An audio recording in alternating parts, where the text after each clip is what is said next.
Hello guys, welcome back to my YouTube channel EN learners. I hope आप सब अच्छे होंगे। तो चलिए गाइज़, आज की वीडियो को स्टार्ट करते हैं। तो आज ये आपके 9th क्लास है। इससे पहले आपकी 8 क्लासेस हो चुकी है। अगर आपने जाकर वो वीडियोस नहीं देखी, वो क्लासेस नहीं देखी, तो आप ज़रूर जाकर वो क्लासेस देखें। आपको उन सब की जो है प्लेलिस्ट मिल जाएगी। उसमें आपको सारी क्लास जो है सीक्वेंस वाइज देखने को मिल जाएगी। आपकी पार्ट फर्स्ट की कंप्लीट क्लासेस हो चुकी है। उसमें मैंने आपका 2022 का पूरा प्रीवियस ईयर पेपर आपका सोल्व करा दिया है। ये आपकी पार्ट 3 की क्लास है, जिसमें आपकी 9th क्लास आज स्टार्ट होने वाली है। इससे पहले 8 क्लासेस में मैंने आपके जितने भी प्रीवियस ईयर के क्वेश्चन थे वो सब सोल्व करा दिए हैं। तो आज हम 231 से स्टार्ट करने वाले हैं आज की क्लास के क्वेश्चंस। इससे ऊपर के सब क्वेश्चन जो है मैंने आपको डिटेल में सोल्व कराए हुए हैं। अगर आपको फिर भी किसी क्वेश्चन में कन्फ्यूज़न है, कोई डाउट है, तो आप मुझे कमेंट बॉक्स में पूछ सकते हो। और जो मैंने आपको आंसर बताया है वो यूनिवर्सिटी के अकॉर्डिंग ही बताया है। जो यूनिवर्सिटी की फाइनल आंसर की आई थी उसी के बेस पर जो है आपको आंसर प्रोवाइड किए गए हैं। तो आपको किसी भी आंसर में डाउट नहीं होना चाहिए, क्योंकि यूनिवर्सिटी ने ये ही आंसर जो है सही माने हैं। तो चलिए गाइस, आज की वीडियो को स्टार्ट करते हैं। लेकिन वीडियो को स्टार्ट करने से पहले जो भी मेरे चैनल के साथ नए जुड़े हैं वो चैनल को सब्सक्राइब कर ले और बेल आइकन को प्रेस कर ले, ताकि ऐसे ही इंफॉर्मेटिव वीडियो की नोटिफिकेशन आपको समय पर मिलती रहे। तो आज का हमारा क्वेश्चन है 231। समावेशी शिक्षा एक प्रकार की शिक्षा है जिसमें सम्मिलित होते हैं। तो ये आपका समावेशी जो आपकी सब्जेक्ट था, ये उसी से क्वेश्चन इन्होंने पूछ लिया। और तो आपके इंक्लूसिव एजुकेशन से आपके क्वेश्चन आते ही है, क्योंकि आपका बीएड का एक पर्टिकुलर सब्जेक्ट है जो कि आप अपने सेकेंड ईयर में पढ़ते हो। तो इससे क्वेश्चन आपके आते ही है। जो भी आपके बीएड में सब्जेक्ट होते हैं आपके, उन सभी में से आपके क्वेश्चन देखने को मिलते हैं। तो इसमें आपसे पूछा है समावेशी शिक्षा एक प्रकार की शिक्षा है जिसमें सम्मिलित होते हैं। तो इन्होंने पूछा है आपके, तो ये आपके पास 4 ऑप्शन हो गया। आपका फर्स्ट ऑप्शन है मल्टीग्रेड सेटिंग में शिक्षा, अल्पसंख्यक समूह के बच्चों की शिक्षा, अनुसूचित जाति और अनुसूचित जनजाति के बच्चों की शिक्षा, सामान्य बच्चों के साथ असक्षम बच्चों की शिक्षा। तो मैंने आपको बताया था आपका समावेशी शिक्षा जो आपके इंक्लूसिव एजुकेशन है, उसमें मीनिंग क्या होता है। जैसे कि आपका कोई स्कूल हो गया, इसमें आपके स्पेशल बच्चे भी पढ़ेंगे, इसमें आपके नॉर्मल बच्चे भी पढ़ेंगे। जो भी आपका मेंटलिटी या किसी भी प्रकार से वो अगर बीमार है या कुछ भी उन्हें परेशानी है, तो वो भी बच्चे इसी में पढ़ेंगे। जिसे आप कह सकते हो जो आपके डिसेबल बच्चे हैं वो सब इसी में पढ़ेंगे। तो आपके स्पेशल बच्चे, नॉर्मल या फिर आपके डिसेबल, ये सब बच्चे जो है आपके इसी में पढ़ते हैं। तो इसे क्या कहते हैं, इंक्लूसिव एजुकेशन। तो इसमें क्या हो गया, सामान्य बच्चों के साथ असक्षम बच्चों की शिक्षा। तो जो भी सामान्य बच्चे हैं उनके साथ असक्षम बच्चों की शिक्षा ही आपके इंक्लूसिव एजुकेशन की बात है। इसका मतलब यही होता है सभी को एक साथ पढ़ाना। और आपका समावेशी का अर्थ ही होता है सभी बच्चों को एक साथ पढ़ाना। तो आपका ऑप्शन नंबर डी जो है वो आपका सही हो जाएगा। जो भी बच्चे इंग्लिश वाले हैं वो आप इंग्लिश की साइड पे देखते चलिए। आपको दोनों ही लैंग्वेज में क्वेश्चन प्रोवाइड कराया जाता है, ताकि कोई भी लैंग्वेज वाला बच्चा हो उसे आराम से कवर कर पाए।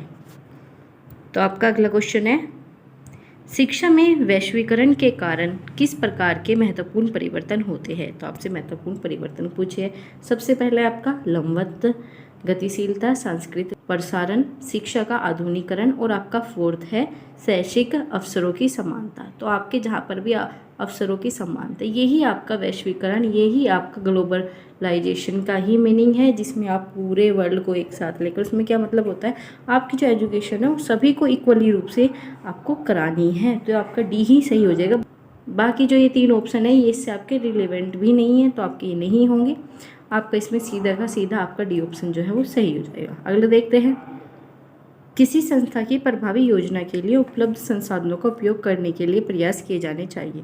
तो आपके पास ये 4 ऑप्शन हो गए। तो इसमें इन्होंने पूछा है किसी भी संसाधन या किसी भी एजुकेशनल इंस्टीट्यूट में आपके संसाधनों का प्रयोग किस हद तक किया जाना चाहिए। ज़्यादा से ज़्यादा किया जाना चाहिए या न्यूनतम किया जाना चाहिए। अब ऐसा तो है नहीं जहाँ पर ज़रूरत नहीं है आप वहाँ पर करे जा रहे हो, ऐसा भी नहीं होगा। और कम क्यों बच्चों को ज़रूरत है और आप वहाँ पर अपने जो है संसाधनों का उपयोग नहीं कर पा रहे, वो भी गलत होगा। आपका जो थर्ड ऑप्शन है वही आपका पॉजिटिव भी है। आपका क्या है, सर्वोत्तम। जहाँ पर ज़रूरत है वहाँ पर आप उनका यूज़ करोगे, अच्छे से करोगे। और फोर्थ क्या होगा आपका, पर्याप्त। ये भी आपका एक नेगेटिव पॉइंट हो गया, तो ये भी नहीं होगा। तो आपका ऑप्शन नंबर 3 जो है वो आपका सही हो जाएगा।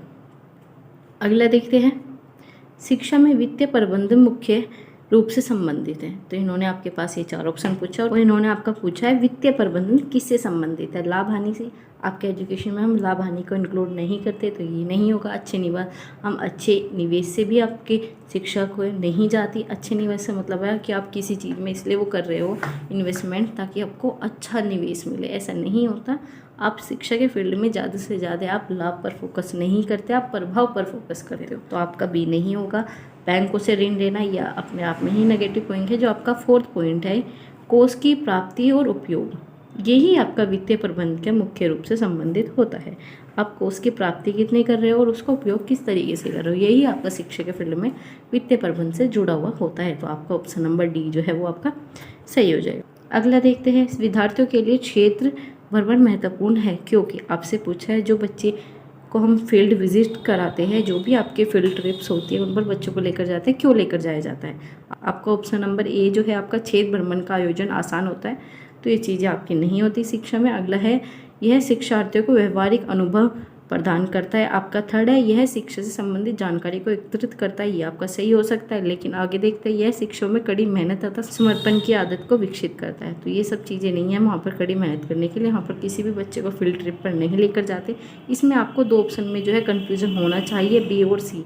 आपका बी जो है शिक्षा के क्षेत्र से एक करना चाहता है, लेकिन जो आपका एक्यूरेट रूप से सही है वो आपका बी होगा, क्योंकि जब हम फील्ड ट्रिप की बात करते हैं ये एक तरह से हो जाता है आपका करके सीखने का मतलब है बच्चों को एक्सपीरियंस देना। तो आप बच्चों को वहाँ पर व्यवहारिक रूप से अनुभव प्रदान कर रहे हो, क्योंकि वो चीज़ें जब देख के सीखेगा तो उसे अपने व्यवहार में भी ला पाएगा और वो जो है बच्चों के लिए बहुत ही हेल्पफुल भी होता है। तो आपका बी जो है इसमें सही हो जाएगा। अगला क्वेश्चन है आपका, बुनियादी शिक्षा योजना ने खाली स्थान पर मुख्य महत्व दिया है। तो आपकी ये भी बीएड का सब्जेक्ट से ही, आपको पता है आपने सेकंड ईयर में आपने गांधी जी से रिलेटेड एक पूरा पर्टिकुलर सब्जेक्ट पढ़ा होगा, नई तालीम करके उस सब्जेक्ट का नाम होता है। तो इन्होंने पूछा है उसमें जो गांधी जी ने बताई थी बुनियादी शिक्षा वो किस चीज़ से इंक्लूड है। आपकी सबसे पहले शिल्प केंद्रित शिक्षा, आपका सेकेंड है आपका आध्यात्मिक शारीरिक, या फिर आपका इनमें से कोई नहीं। तो आपका ऑप्शन नंबर इसमें बी जो है वो नहीं होगा, क्योंकि अध्यात्म की बात हम शिक्षा में करते हैं गांधी जी, लेकिन वो बुनियादी शिक्षा इस चीज़ पर रिलेट नहीं करते। आपका शारीरिक शिक्षा की भी बात की थी गांधी ने, 3H के बारे में जो है गांधी जी ने बात की थी, लेकिन उन्होंने सिर्फ इसी बात पर फोकस नहीं किया था। आपका जब यहाँ पर भी बुनियादी शिक्षा आ जाएगी, उन्होंने कहा था कि बच्चा जो है इस काबिल बन जाए कि अपनी जीविका जो है खुद से चला पाए। इसका मतलब क्या होता है, सिर्फ केंद्रित कि बच्चों को शिक्षा के फील्ड में इस तरीके से उसे सिखाया जाना चाहिए, वो उस तरीके का अपना काम भी सीख पाए कि उसके बलबूते पर आगे जो है अपने जीवन की कार्य प्रणाली जो है आगे स्टार्ट कर पाए। तो इसमें आपकी सिर्फ केंद्रित शिक्षा जो है आ जाएगी आपकी क्राफ्ट सेंटर एजुकेशन। तो आपका इसमें ए जो है वो सही हो जाएगा। अगला देखते हैं, निम्नलिखित में से कौन सा अधिगम की विशेषताएं नहीं है। तो इन्होंने पूछा है विशेषता नहीं है, आपको इन चीज़ पर ज़्यादा फोकस करना है जहाँ पर भी आपको नोट दिखाई दे जाए। तो सबसे पहले क्या है, अधिगम एक सतत प्रतिक्रिया है, या आपने किसी भी डेफिनेशन में सबसे पहले लाइन यही होती है, तो ये आपका पॉजिटिव है, ये नहीं हो सकता। अगला है व्यवहार का संशोधन, आपका मॉडिफिकेशन ऑफ बिहेवियर, ये आपका सही है, क्योंकि आप लर्निंग का मतलब ही है कि आप व्यवहार में परिवर्तन कर पा रहे हो, संशोधन कर पा रहे हो।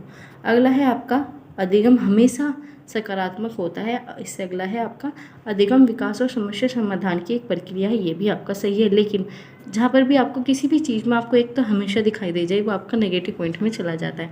और आपको इन्होंने नेगेटिव ही पूछा था, लेकिन इन्होंने क्या बताया है, हमेशा सकारात्मक होता है। अधिगम कभी भी सकारात्मक नहीं होता। अब आप मान लीजिए किसी बच्चे ने टेक्नोलॉजी से रिलेटेड उसने कुछ सीखा है, ज़रूरी थोड़ी है वो उसे प्लस पॉइंट में ही यूज़ करे, वो उससे गलत काम भी कर रहा है, वो उससे किसी के भी अकाउंट को हैक करके उसमें से मनी निकाल रहा है, तो वो चीज़ें क्या होगी, वो गलत हो गया। अधिगम तो था लेकिन वो सकारात्मक रूप से उसने यूज नहीं किया, तो क्या हो गया, वो आपके नेगेटिव पॉइंट में चली गई। और हमेशा आपने पढ़ा भी होगा अधिगम के पठार में, आपका अधिगम 3 तरीके से होता है, एक आपका प्लस में होता है, एक आपका नेगेटिव पॉइंट में चलता है, और एक आपका स्थिर रहता है, जिसमें ना तो बच्चा ग्रो कर पा रहा है, ना ही वो अपना अधिगम उसका कम हो रहा है। तो जब आपने अधिगम के पठार पढ़ोगे तब ये सब चीज़ें आपने पढ़ी होगी बीएड में, लेकिन आपके यहाँ पर जो है सी जो है वो आपका गलत हो जाएगा।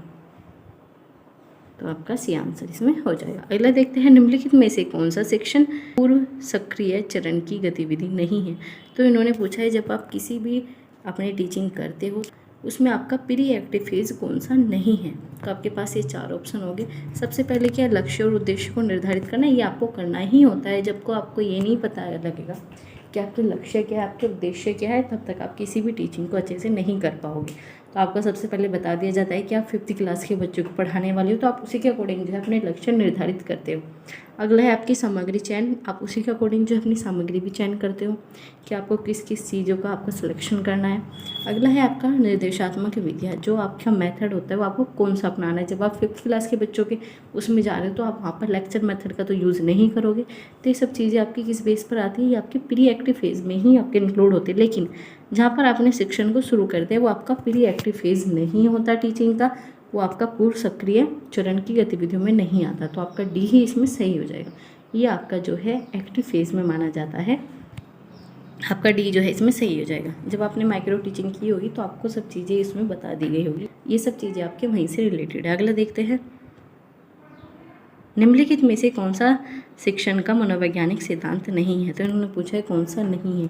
मूर्त से अमूर्त ये आपका मनोवैज्ञानिक सिद्धांत है। अगला क्या है, जटिल से सरल ये आपका नहीं है। ज्ञात से अज्ञात ये भी है, आपका सरल से कठिन है ये भी है। लेकिन जहाँ पर भी आपका जटिल से सरल आ गया, जहाँ पर भी आपका कॉम्प्लेक्स से सिंपल आ गया, वो आपका शिक्षण का मनोवैज्ञानिक सिद्धांत नहीं। अगर आपका आता सिंपल टू कॉम्प्लेक्स तो आपका सही हो जाता। तो आपका ऑप्शन नंबर बी जो है इसमें आपका गलत हो जाएगा और आपको इन्होंने गलत ही पूछा था। अगला देखते हैं, निम्नलिखित में से कौन सा एक निरंकुश शिक्षण रणनीति है। तो आपका इसमें पूछा है जो आपका निरंकुश हो, जिसमें बच्चा जो है एक्टिव नहीं हो।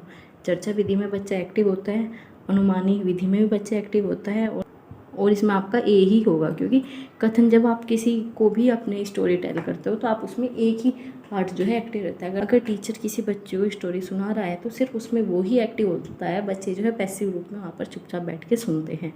तो आपका पूछा था इसमें कौन सा टीचिंग ऐसी है जिसमें बच्चा एक्टिव नहीं होता। निरंकुश शिक्षण रणनीति वही होती है जिसमें बच्चा एक्टिव नहीं होता और टीचर उसमें एक्टिव होता है। तो आपका यही हो जाएगा। बाकी सब में जो है बच्चा एक्टिव है।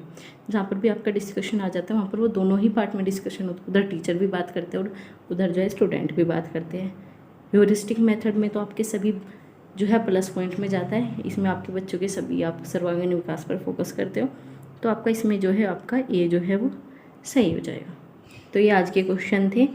अगर आपको वीडियो अच्छी लगी है तो आप वीडियो को लाइक कर सकते हो। चैनल के साथ नए जुड़े हो तो चैनल को सब्सक्राइब कर लीजिए। और आपको अगर किसी भी प्रकार का डाउट है तो आप मुझे पूछ सकते हो, कमेंट कर सकते हो। आपके सारे कमेंट का जो है रिप्लाई दिया जाता है। अगर आपने अभी तक इंस्टाग्राम पर फॉलो नहीं किया तो आप इंस्टाग्राम पर भी फॉलो कर सकते हो।